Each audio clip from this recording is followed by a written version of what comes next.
नया बजट आज से लागू हो गया है। आज का दिन फाइनेंस, बैंकिंग और पेंशन समेत कई दूसरे मसलों के लिए खास है, क्योंकि पहले दिन से ही इनमें महत्वपूर्ण बदलाव लागू हो गए हैं। आज से आयकर स्लैब में बदलाव हो जाएगा, जिससे एक निश्चित सीमा के भीतर आय वाले लोगों को कम टैक्स देना होगा। इसके अलावा मोबाइल से यूपीआई भुगतान में सुरक्षा बढ़ेगी। पेंशन योजनाओं में बदलाव होंगे। आज से होने वाले बदलाव लाखों करदाताओं, वरिष्ठ नागरिकों, बैंक ग्राहकों और यूपीआई के माध्यम से भुगतान करने वाले लोगों पर लागू होंगे।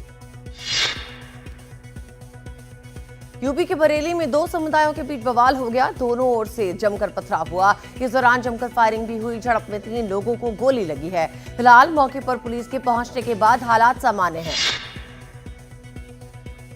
बरेली में इस बवाल की वजह एक समुदाय के लड़के द्वारा दूसरे समुदाय की लड़की को भगा ले जाना बताया जा रहा है। जानकारी के मुताबिक दूसरे समुदाय के लोग एकजुट होकर लड़के के घर पूछताछ के लिए पहुंचे। वहीं पर दोनों पक्षों में विवाद के बाद झड़प शुरू हो गई।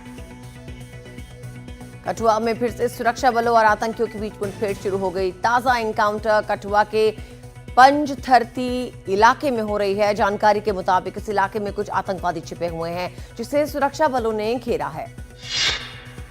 मुंबई में कॉमेडियन कुणाल कामरा के माता पिता के घर पुलिस पहुंची। पुलिस के घर पहुंचने पर कॉमेडियन ने प्रतिक्रिया देते हुए कहा, जिस जगह पर वो 10 साल से नहीं रहे हैं, वहां जाना समय और सार्वजनिक संसाधनों की बर्बादी है। दिल्ली विधानसभा में आज कैग की 8वीं रिपोर्ट पेश होगी। वायु प्रदूषण से संबंधित इस रिपोर्ट पर 2 दिन तक चर्चा होगी। इस रिपोर्ट के आधार पर संबंधित विभाग से एक्शन टेकन रिपोर्ट मांगी जाएगी, जिसका जवाब 1 महीने में देना होगा। औरंगजेब की ऐतिहासिक विरासत को लेकर चल रहे विवाद के बीच उत्तराखंड के मुख्यमंत्री पुष्कर सिंह धामी ने हरिद्वार, देहरादून, नैनीताल और उधम सिंह नगर जिलों समेत राज्य भर में कई स्थानों के नाम बदलने की घोषणा की। नए बदलाव के तहत देहरादून में मियांवाला क्षेत्र का नाम बदलकर रामजीवाला, रुड़की के औरंगजेब नगर का नाम बदलकर शिवाजी नगर, रुड़की के खानपुर गांव का नाम बदलकर श्री कृष्ण नगर कर दिया गया है। महाराष्ट्र के मुख्यमंत्री देवेंद्र फडणवीस ने संजय राउत के उस दावे को गलत बताया, जिसमें उन्होंने कहा था कि पीएम नरेंद्र मोदी राजनीति से संन्यास ले लेंगे। फडणवीस ने कहा कि हमारे यहां पिता के रहते उत्तराधिकारी की बात नहीं होती। पिता के रहते उत्तराधिकारी की बात करना मुगल संस्कृति है। केरल कैथोलिक बिशप काउंसिल के वक्फ संशोधन विधेयक के समर्थन ने केरल में राजनीतिक हलचल मचा दी है। विधेयक का विपक्ष और कई मुस्लिम संगठन विरोध कर रहे हैं, जबकि केसीबीसी ने राज्य के सांसदों से बिल को समर्थन देने की अपील की है।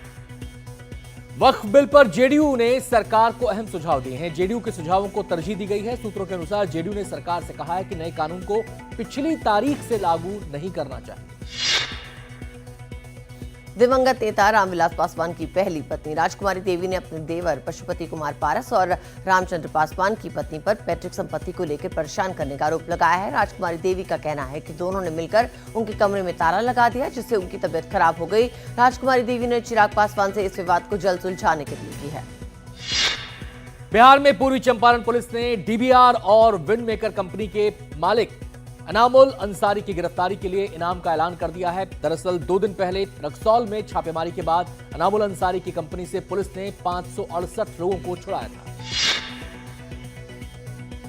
रक्सौल से छुड़ाए गए लोगों में 79 नाबालिग और 4 लड़कियां शामिल थी। इन सभी को नौकरी का झांसा देकर बंधक बनाकर रखा गया था। इस मामले में अब तक 3 आरोपियों को गिरफ्तार भी किया जा चुका है।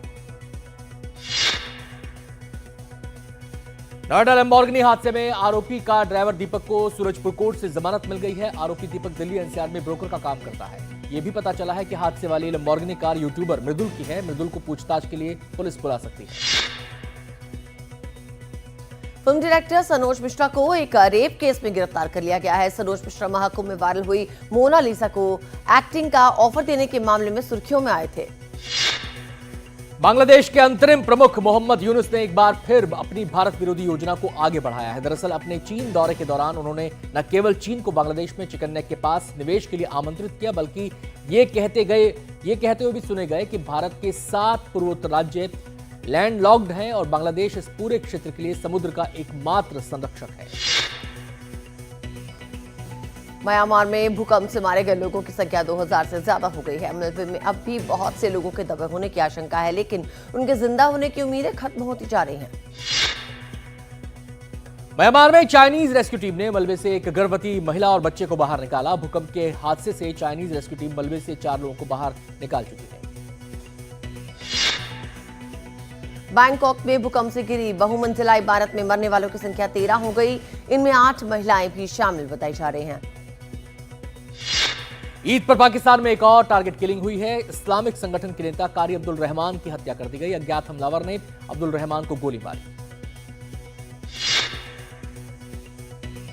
रूसी ड्रोन ने खार्किव में सैन्य अस्पताल, शॉपिंग सेंटर, अन्य इमारतों पर हमला किया। हमले में 2 की मौत, वहीं 30 लोग घायल हुए। हार्दिक पांड्या की अगुवाई वाली मुंबई इंडियंस ने आईपीएल 2025 के 12वें मुकाबले में कोलकाता नाइट राइडर्स को 8 विकेट से हरा दिया। इसी के साथ एमआई ने सीजन की पहली जीत का भी स्वाद चखा। इससे पहले खेले दोनों मुकाबलों में उन्हें हार का सामना करना पड़ा था।